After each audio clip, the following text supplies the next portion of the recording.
The WNBA tried to capitalize on her popularity and crammed a lot of games in over a short amount of time, playing against the best teams in the WNBA. The WNBA tried to ride a tidal wave and scheduled Caitlin Clark into the teeth of the league's best, stacking games and travel like kindling. Then she struck a match.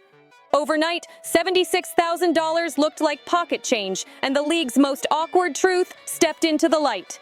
In one offhand moment about season tickets, she said the quiet part out loud. Prices are so high that buying them is like our entire salary.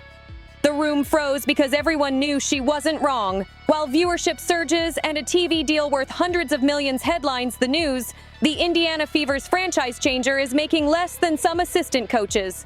Meanwhile, Indiana sells out season tickets, jersey sales explode, concessions boom, and the Fever become a traveling show that fills buildings on the road. The math is brutal. The team payroll hovers near $1.2 million, while a single NBA reserve can make more than the entire roster. And in this ratings rush, one detail stands out. Nearly every million-viewer broadcast this season featured Clark. When she plays, the needle doesn't move, it jumps. She's not just creating buzz. She's turning it into habit. Fever crowds are louder. Broadcasts are appointment viewing. Local businesses around arenas are busier. Corporate partners are lining up, and the arena vendors can feel the spike in their registers. Yet her rookie contract is a 4-year deal worth roughly $338,000 total, with a first-year salary barely cresting what many fans spend on a mid-range car.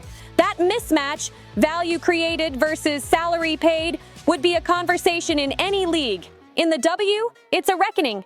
On the floor, she's handling everything with a competitor's edge. Against Seattle, after a cold stretch, she punched the stanchion, took a technical, then thanked the ref post-game because it snapped her back into the present. That's not petulance, it's accountability. The production follows. She shattered the rookie assist record and put herself on pace for historic totals with games to spare. Defenses trap, switch, and bang her off cuts. The playmaking just scales up.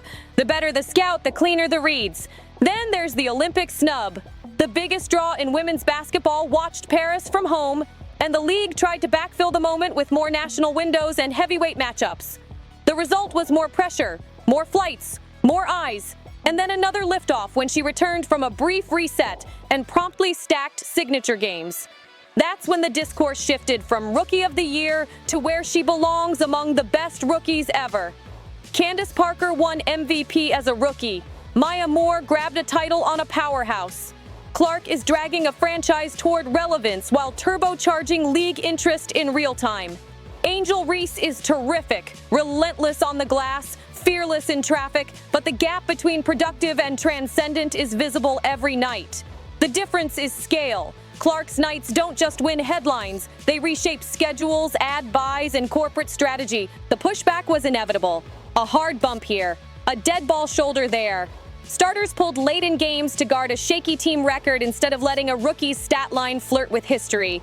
None of it slows the current. She keeps finding shooters, keeps hitting 30-footers, keeps playing at a tempo that bends coverages and opens and reopens the paint. The truth is uncomfortable for rivals who expected the college buzz to fade. It didn't. It calcified into audience loyalty.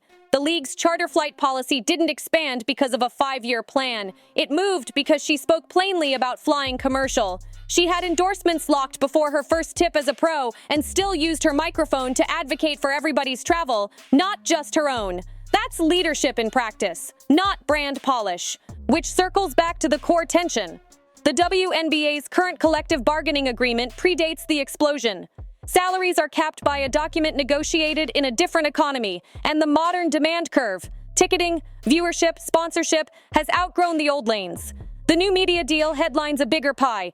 The players are still eating from yesterday's place settings. Endorsements can bridge the gap for the top tier, but most of the league lives on their team contracts in expensive markets. Clark keeps reminding people of that reality, and it's impossible to dismiss coming from the one athlete who could easily avoid the conversation. She's also building a locker room culture that travels. Kelsey Mitchell goes supernova in a fourth quarter, and Clark is the first to amplify her. Lexi Hull hits a career high, and Clark turns her own platforms into a one-woman street team to celebrate her teammate. That's not performative humility, that's how teams cohere.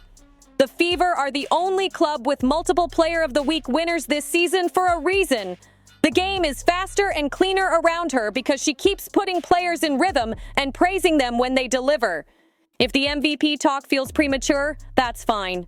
On pure two-way dominance, Aja Wilson sets the bar, and nobody should pretend the gap doesn't exist in certain phases. But the gap is not a canyon, and value isn't one-dimensional. Clark's impact radiates beyond her box score to everything the league sells. Broadcast windows, shoulder programming, road attendance, merchandise. She might not win MVP on a technicality, missed time, slow first week, stacked schedule. But every executive in sports business can tell you who the most valuable person to the WNBA is at this exact moment. The comparison that matters isn't Clark versus Reese or Clark versus Wilson, it's Clark versus the WNBA's opportunity cost. What happens if the league doesn't modernize compensation and infrastructure while this window is wide open? What happens if players whose names are moving national ratings continue to live inside a pay structure built to survive rather than scale? The risk is not theoretical. Other platforms will keep circling. International clubs will keep paying. New domestic ventures will keep pitching. If the WNBA won't pay for the value, someone else will. And history is ruthless with leagues that misread their moment. The frustration of opponents is understandable at a human level. It's not easy to watch a rookie walk into your house and become the gravitational center of your sport. But bitterness is bad business. A rising tide truly does lift all boats, and Clark's tide is measurable. The numbers aren't vibes, they're line items. National broadcasts double and triple when she's on the schedule. Ticketing departments report spikes when the Fever hit the calendar. Merch runs sell out. Sponsorship decks finally land with partners who were previously cautious. You don't have to love that reality to recognize it. The league's job is to channel it, not challenge it. Short term, that means ensuring stars are protected on the floor, that emotion isn't policed more harshly than contact, and that the product, the basketball, gets the room it deserves to breathe.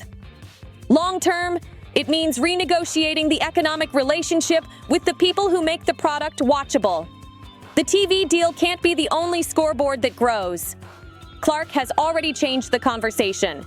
She forced charter travel into the present tense. She made pay and equity a mainstream topic without scolding or self-pity, just honest arithmetic. She invited casual fans and carried them from curiosity to loyalty. She took the pressure, the texts, the Olympic slight, the body blows, and turned them into momentum. She even said the quietest truth in the simplest way. When the cost of a season ticket feels like a season's salary, something is structurally off. This isn't about hero worship, it's about stewardship. The WNBA has the momentum, the visibility, the corporate interest, and the ready-made storylines that leagues spend years trying to manufacture. The task is to convert peak attention into durable architecture, better comp, better travel, better scheduling, and a CBA that reflects what the product has become, not what it was. Clark did her part. She brought the fans, the revenue, the relevance. She made a league that was already excellent on the court unavoidable off it. If you strip away the noise, the petty bumps, the social clips, the hot take cycles, you're left with a simple reality.